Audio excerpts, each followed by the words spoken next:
नमस्कार भाई और भौणी मैंने आज चलो देखा सौर ब्लॉक मुड़सिंह ग्राम माँ जोगश्री ठाकुराणी वार्षिक उत्सव पालित होती देखते केमती घट बुड़ा चली आपण मैंने एंजॉय करूँ भिडियोटी को हजार हजार श्रद्धालुंकर समागम होता आपण मैंने देखु केमती समस्त ग्रामवासी मैंने एकत्रित हो कीर्तन करी केमती घट बुड़ाउछंती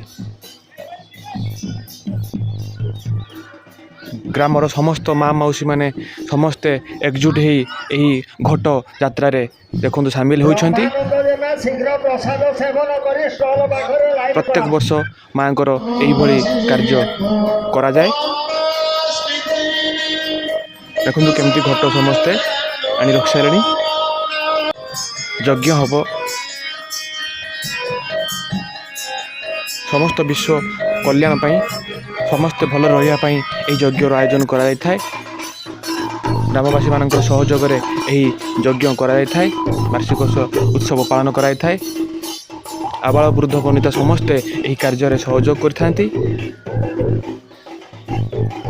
गोटे नियारा परंपरा देखु मुड़सी ग्रामर ग्रामवासी मैंने केमिति मिलित भाव में यही कार्य सब समापन करुछंती आपण मानकु जदि भिडियोटी भल लगे निश्चित शेयर करेंगे शेष पर्यंत देखु केमिति यज्ञ पालन होउची केमिति प्रसाद बंटन करा जाउची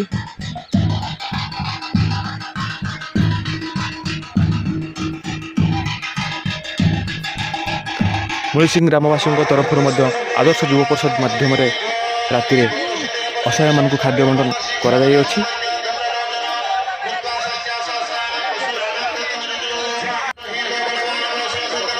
देखु किपरि भक्त मान समागम ठाकुराण पीठ में बढ़ी चली समस्ते आनंद उल्लास सहित यही वार्षिक उत्सव पालन कर निश्चित लाइक कमेंट शेयर करेंगे आ ग्रामवासी मानक समस्त उत्साहित करेंगे धन्यवाद एंजॉय करूँ भिडियोटी को शेष पर्यंत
प्रसाद सेवन आम गाड़ी में ठिया देखो बहुत सारा लोक सका मैंने आसी पहुँची प्रसाद सेवन लोक मैंने बहुत खुशी सहकारे प्रसाद सेवन कर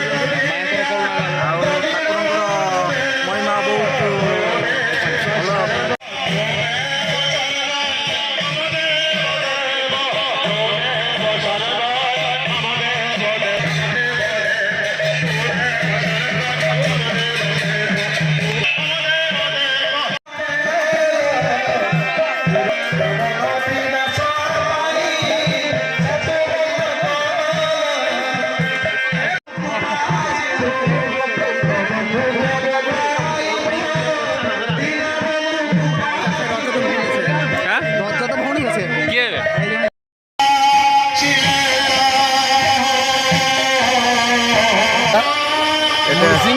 माँ जोगेश्वरी मंदिर पाखे आम यज्ञ करुचु 11 वर्ष हो गला बेस भीड़ भाड़ हो भल रकम माने भल ये लोक बात खाଇବା पीवा सकाल पर बेस यज्ञ चलुची राति चलो काली भी होता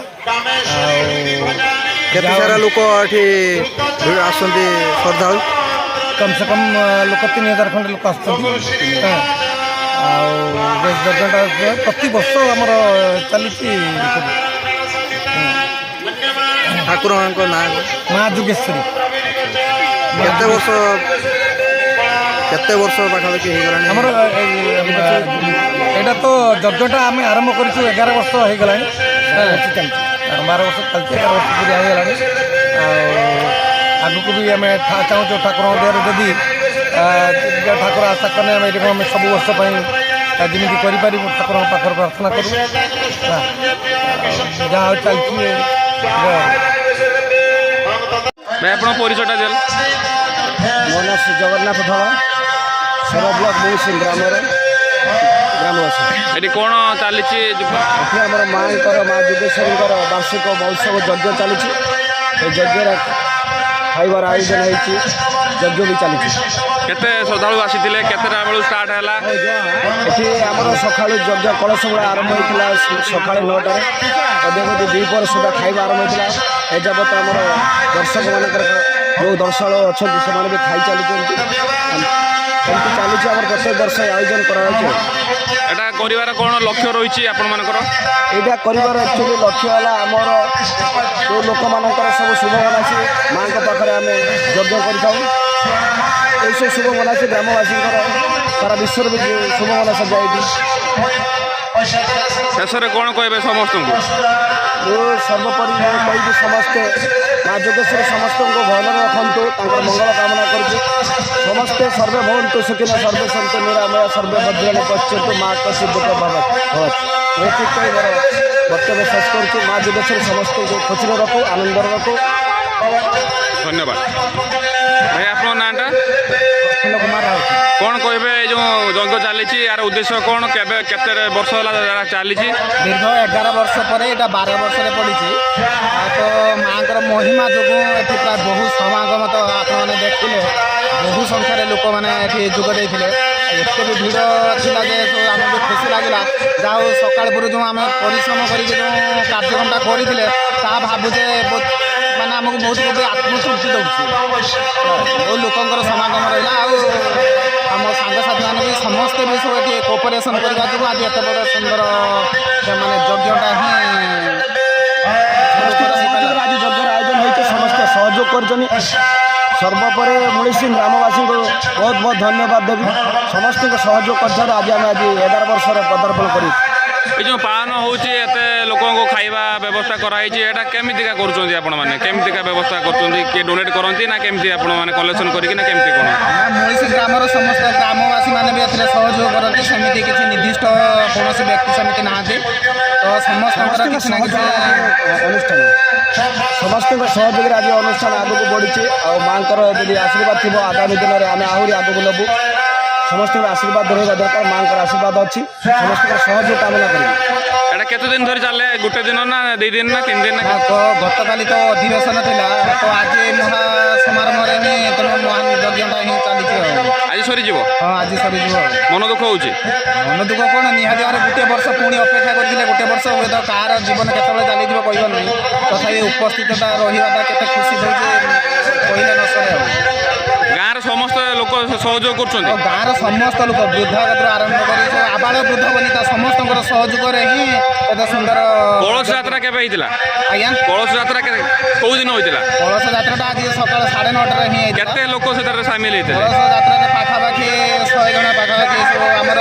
କେବଳ ଲେଡିଜ ନା ଜେଣ୍ଟସ? ନା ନା ଉଭୟ ଆମର ଦମ୍ପତି ମାନେ ହିଁ ଏଠି କେବଳ ହିଁ ବୁଡ଼ାବୁଡ଼ି କରିପାରିବେ। କଳସ କେବଳ ଦମ୍ପତି? ଆଚ୍ଛା ଆଚ୍ଛା ଆଚ୍ଛା, କେବଳ ଦମ୍ପତି? ହଁ କେବଳ ଦମ୍ପତି ମାନେ ହିଁ ବୁଡ଼ିବାର ବ୍ୟବସ୍ଥା ରହିଛି। ରହିଛି। ଆଚ୍ଛା ଆଚ୍ଛା ଆଚ୍ଛା, ତାହେଲେ 100 ଲୋକ ଆଜି ଥିଲେ? ହଁ ନିଶ୍ଚିତ। କୋଉଠୁ କୋଉଠୁ ଆସିଲା ଘଟ କୋଉଠୁ ବୁଡେଇଲେ କୋଉଠୁ ପାଣି? ପାଖରେ ଏଇଠି ଆମର ଅଛି ମନ୍ଦିର ପାଖରେ ହିଁ ଅଛି ପୋଖରୀ ଅଛି। ଏ ପୋଖରୀର ଆମର ବର୍ତ୍ତମାନ ଯୁଗେଶ୍ୱରୀ ମନ୍ଦିର ପାଖରୁ ହିଁ ଆରମ୍ଭ ହେଇକି ମୁକ୍ତେଶ୍ୱର ମନ୍ଦିର ପାଖରେ ଯେଉଁ ପୁଷ୍କରିଣୀ ଅଛି ସେଇଠି ହିଁ କଳସ ଯାତ୍ରା ହେଇ ଗାଁ ପରିକ୍ରମା ପରେ ହିଁ ପୁଣି ଆମେ ଆସି ଏଠି ଯଜ୍ଞ ପାଖରେ ହିଁ ରହିଛୁ। ଶେଷରେ କ'ଣ କହିବେ ସମସ୍ତଙ୍କୁ, ପୃଥିବୀବାସୀମାନଙ୍କୁ କ'ଣ କହିବେ? ଏତିକି ତ କହିବା ଯେ ସମସ୍ତେ ମା ସମସ୍ତଙ୍କୁ ଭଲରେ ରଖନ୍ତୁ, ଆଉ ସମସ୍ତେ ଖୁସିରେ ରୁହନ୍ତୁ। ଆଉ ଆମେ ଯଦି ବଞ୍ଚିଥିବା ନିଶ୍ଚିତ ଭାବରେ ସବୁ ଏଇ ମହାଯଜ୍ଞ ଟିକେ ବୁଲି ନେବା, ଯଦି ନିଜକୁ ଆତ୍ମତୃପ୍ତି ବି ମନେ କରିବା। ଧନ୍ୟବାଦ। ଧନ୍ୟବାଦ।